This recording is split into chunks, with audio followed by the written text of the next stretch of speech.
Bismillahirrahmanirrahim. Assalamualaikum warahmatullahi wabarakatuh. InsyaAllah hari ini kita akan sambung pembelajaran kita subjek tafsir pelajaran 1 surah Al-Fatihah.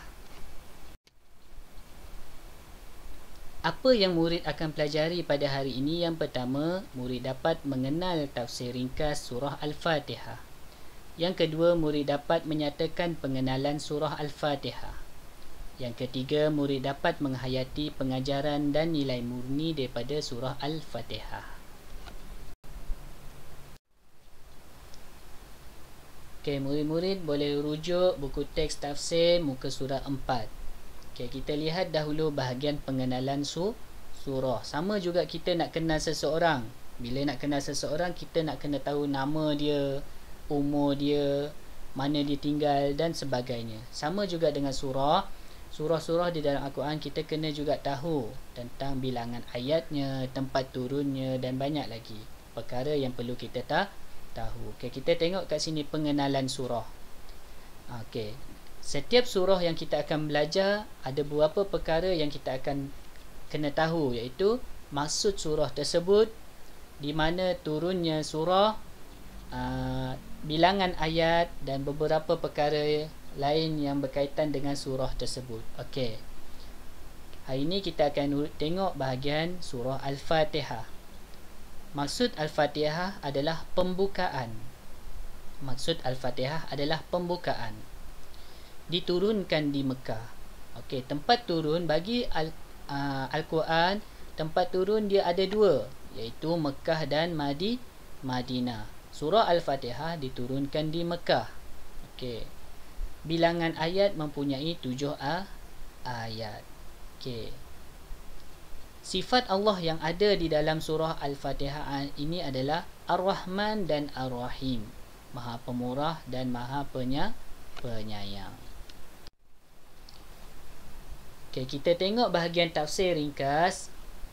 Allah memerintahkan kita supaya memulakan bacaan surah Al-Fatihah dengan menyebut nama Allah yang Maha Pemurah lagi Maha Penyayang, iaitu Bismillahirrahmanirrahim. Kerana dialah yang memberi rahmat kepada sekalian makhluknya. Oleh sebab itulah segala pujian hendaklah ditujukan kepada Allah sahaja. Allah jugalah yang menjaga dan mengurus seluruh alam. Allah juga yang berkuasa pada hari kiamat.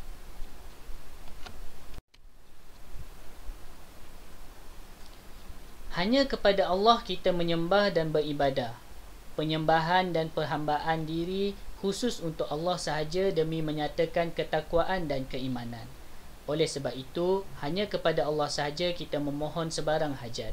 Tunjukilah dan pimpinlah kami ke jalan yang lurus, iaitu jalan yang diikuti oleh orang yang baik, iaitu orang yang telah diberikan nikmat kepada mereka oleh Allah, dan minta dijauhkan jalan yang diikuti oleh orang yang dimurkai Allah dan orang yang sesat. Itu adalah tafsir ringkas surah Al-Fatihah, di mana surah Al-Fatihah ni menceritakan bagaimana kita mulakan sesuatu amalan ataupun sesuatu pekerjaan, dimulakan dengan menyebut nama Allah yang Maha Pemurah lagi Maha Penyayang. Bismillahirrahmanirrahim. Setiap kali nak buat sesuatu, kita kena sebut nama Allah.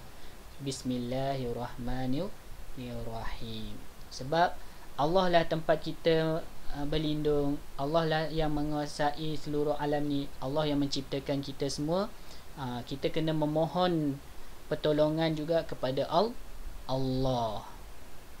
Dan kita kena ikut jalan orang yang lurus. Maksudnya di sini adalah jalan orang yang diberi nikmat, jalan orang-orang yang baik, dan jangan ikut orang yang dimukai oleh Allah dan orang yang sesat. Okey, dua sifat Allah yang diceritakan dalam surah Al-Fatihah adalah, yang disebut di dalam surah Al-Fatihah adalah Ar-Rahman. Ini Ar-Rahman adalah Maha Pemurah. Dan yang kedua adalah Ar-Rahim, Maha Penyayang. Okey. Berapa kali disebut dalam surah Al-Fatihah? 2 kali. Iaitu pada ayat pertama dan juga ayat yang ketiga. Ayat pertama apa? Bismillahirrahmanirrahim. Okey, ayat ketiga adalah Ar-Rahman dan Ar-Rahim. Okay, seterusnya kita lihat nama lain surah Al-Fatihah. Okay, banyak sebenarnya nama lain surah Al-Fatihah, tetapi dekat sini kita belajar 3, iaitu yang pertama adalah Ummul Kitab, yang kedua Ummul Quran, dan yang ketiga Saba' Mathani. Ummul Kitab, Ummul Quran dan Saba' Mathani. Kalau ada orang tanya awak, okey murid-murid, sila baca Ummul Quran, sila baca Ummul Kitab. Okey, baca surah apa? Surah Al-Fatihah. Seterusnya murid-murid boleh buka muka surat 6 buku tafsir. Di sini diceritakan 3 golongan manusia yang diceritakan dalam surah Al-Fatihah. 3 golongan manusia. Yang pertama adalah orang yang diberi nikmat. Siapa orang yang diberi nikmat? Iaitu para nabi dan para solehin, orang yang diberi nikmat. Yang kedua, golongan manusia yang kedua diceritakan dalam surah Al-Fatihah ialah orang yang dimurkai, iaitu orang Yahudi. Dan yang ketiga, orang yang sesat ialah orang Kristian. 3 golongan ini ada diceritakan dalam surah Al-Fatihah. Apa yang kita belajar pengajaran ayat daripada surah Al-Fatihah ini? Yang pertama adalah hendaklah memulakan sesuatu pekerjaan dengan menyebut nama Allah. Okey, sebut Bismillahirrahmanirrahim. Apabila selesai melakukan sesuatu pekerjaan, hendaklah memuji Allah dengan ucapan Alhamdulillah. Bila kita selesai sesuatu perkara, selesai jawab latihan, ucap Alhamdulillah. Allah sangat pemurah dan penyayang kepada semua makhluknya. Allah ni sangat pemurah dan penyayang kepada semua makhluk. Kita diperintahkan supaya beribadah dan meminta sebarang permintaan hanya kepada Allah. Tak boleh minta dekat kubur, tak boleh minta dekat pokok.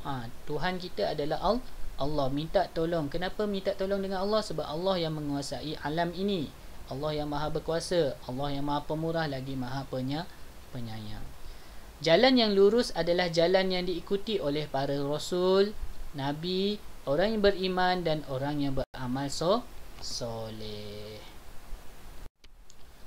Okay, nilai-nilai murni yang kita belajar daripada surah Al-Fatihah ialah sentiasalah memulai sesuatu pekerjaan dengan menyebut nama Allah. Yang kedua, apabila selesai sesuatu pekerjaan, ucaplah pujian kepada Allah. Yang ketiga, kita hendaklah sentiasa memohon taufik dan hidayah kepada Allah. Keempat, sentiasalah memohon pertolongan hanya kepada Allah. Dan yang terakhir, jauhilah daripada amalan orang-orang yang dimurkai oleh Allah dan orang-orang yang sesat. Sekiranya ada soalan berkenaan dengan surah Al-Fatihah, boleh tanya Ustaz. Hadza faqat minni, syukran jazila.